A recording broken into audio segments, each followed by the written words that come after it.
বন্ধুরা, দুপুরে লাঞ্চে ডাল ভাত সবজি মাছ মাংস খেতে ভালো লাগছে না? তাহলে দেখতে থাকো এই ভিডিওটি। একদম নতুন একটা রেসিপি বন্ধুরা। শুধুমাত্র দুটো ডিম আর একটা আলু দিয়ে বানিয়ে নিতে পারো এরকম দুর্দান্ত স্বাদে লাঞ্চের জন্য একটি রেসিপি বন্ধুরা, যেটি ছোট থেকে বড় সকলে খুব পছন্দ করে খাবে বন্ধুরা।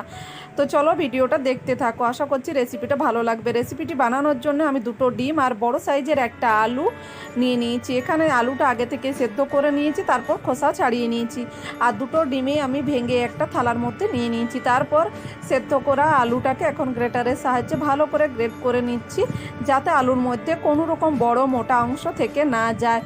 আর তারপর ভালো করে গ্রেট করে নেওয়ার পর এর মধ্যে দিয়ে দিচ্ছি আগে থেকে আমি 1 ইঞ্চি আদা, 3 থেকে 4টে কাঁচা লঙ্কা আর কিছুটা ধনে পাতা আমি একটু কুটে রেখেছিলাম বন্ধুরা থেতো করে, সেটা দিয়ে দিচ্ছি 1 চামচের মতো। তারপর দিয়ে দেব এখানে 2 থেকে 3 চামচ কুচনো পেঁয়াজ। তারপর দিয়ে দিচ্ছি খুব অল্প পরিমাণে 1/2 চামচেরও কম হলুদ গুঁড়ো। আর দিয়ে দিচ্ছি হাফ চামচের কম এখানে দিয়ে দিয়েছি আমি জিরে গুঁড়ো, তবে এটা ভাজা জিরে গুঁড়ো।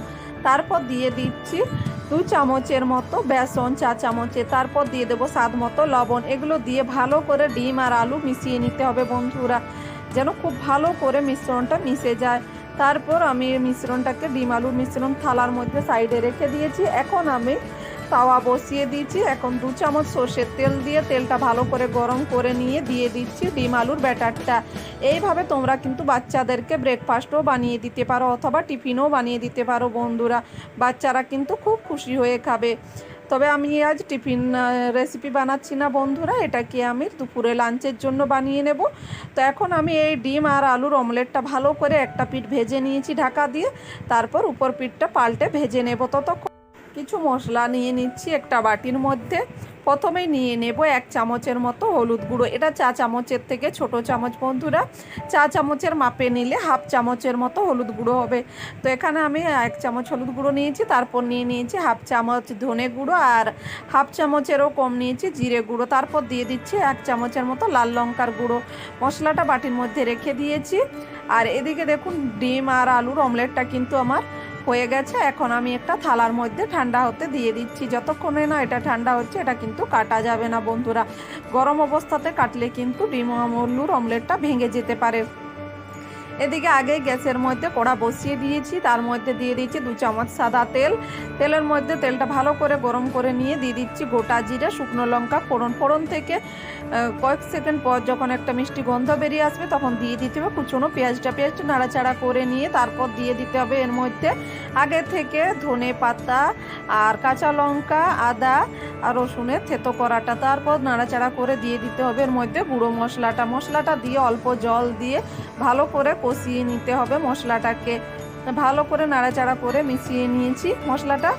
আর এদিকে আমি ডিম আলুর অমলেটটাকেও কেটে নেব বন্ধুরা, মশলাটা যতক্ষণে কষানো হচ্ছে। আর ডিম আলুর অমলেটটা দেখুন এইভাবে প্রথমে লম্বি করে কেটে নিচ্ছি, একটু বড় বড় করে আমি এটা কেটে নিচ্ছি। চৌকো শেপে আমি কেটে নেব, তোমরা তোমাদের পছন্দ মতো শেপ কিন্তু দিয়ে দিতে পারো বন্ধুরা। আর দেখো আমি এইভাবে কেটে নিয়েছি, খুব সহজে তোমরা একবার দেখলে এইভাবে কেটে নিতে পারবে। আর এই ডিম আলুর অমলেটটা কিন্তু তোমরা বাচ্চাদেরকে চাইলে টিফিনও বানিয়ে দিতে পারো বন্ধুরা। টমেটো কেচাপের সঙ্গে খেতে কিন্তু দুর্দান্ত লাগে, বাচ্চাদেরকে বানিয়ে দিলে খুব মজা করে খাবে। তো দেখুন এদিকে আমার কাটা হয়ে গেছে ডিম আলুর অমলেটটা। আর ডিম আলুর অমলেটটা কিন্তু খুব বেশি পাতলা করা যাবে না বন্ধুরা, যখন বানাবেন একটু মোটা করে অমলেটটা কিন্তু ভেজে নিতে হবে। এদিকে মশলাটাও কষানো হয়ে গেছে, আমি ঢাকা দিয়ে মশলাটা কষিয়ে নিয়েছিলাম। মশলা থেকে সুন্দর একটা কালারও এসে গেছে আর মশলা থেকে একটা সুন্দর গন্ধ বেরিয়ে এসেছে। এই সময় আবারও একটু নাড়াচাড়া করে নিয়ে দিয়ে দিচ্ছি জল। খুব বেশি জল দেব না, এখানে আমি 1 থেকে 1.5 বাটি জল দিয়ে দিয়েছি। তারপরে দিয়ে আবারও ভালো করে নাড়াচাড়া করে মিশিয়ে নিচ্ছি। তারপর স্বাদ মতো লবণ দিয়ে আমি ঝোলটা উঠতে দিয়েছি। ঝোলটা ফুটে ওঠার পর দিয়ে দিচ্ছি এর মধ্যে আগে থেকে কেটে রাখা ডিম আর আলুর অমলেটটা। এই অমলেটটা দিয়ে তারপর আবারও নাড়াচাড়া করে ভালো করে মিশিয়ে নিয়ে এটাকে 4 থেকে 5 মিনিট সময় নিয়ে রান্না করে নিতে হবে বন্ধুরা। তো 4-5 মিনিট পর দেখুন আমার রান্নাটা হয়ে গেছে আর এগুলো কিন্তু ফুলে ডবল হয়ে গেছে। ওপর দিয়ে আমি একটু গরম মশলা দিয়ে দিয়েছি, আপনারা চাইলে এর মধ্যে ধনেপাতা কুচিও দিয়ে দিতে পারেন। কত সহজেই তৈরি হয়ে গেল দুপুরে লাঞ্চের জন্য দুর্দান্ত স্বাদের শুধুমাত্র দুটো ডিম আর একটা আলু দিয়ে দারুণ স্বাদের একটা রেসিপি বন্ধুরা। এই রেসিপিটা অবশ্যই একবার বাড়িতে ট্রাই করে দেখবেন। বাড়িতে শাকসবজি বা মাছ মাংস না থাকলে এই ডিম দিয়ে আর আলু দিয়ে এই রেসিপিটা একবার ট্রাই করে দেখবেন বন্ধুরা, অসম্ভব সুন্দর লাগে খেতে।